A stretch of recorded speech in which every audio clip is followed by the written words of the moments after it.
Gadan ang sarong 19 anyos na babaeng rider makalihis maligis nin sarong mixer truck sa boundary kan Barangay Lidong, Santo Domingo, Albay, asing Barangay Padang, Legazpi City. Lugadan man ang 19 anyos na babaeng backrider kayni.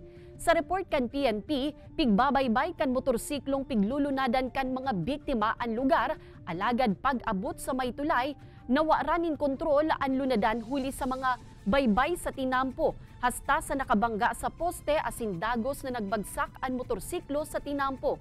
Di na nagibong makalikay ka nakasunod na mixer truck na naging rason para magulungan kayni ang mismong payokan biktima.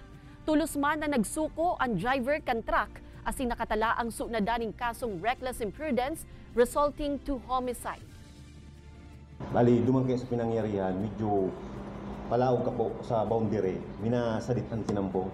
Tapos duman sa gilid na parte, sa outer lane, medyo maburbay-bay duman. Kaya may posibilidad, nag-solve sila, duman pa sa inutan bago mag-boundary.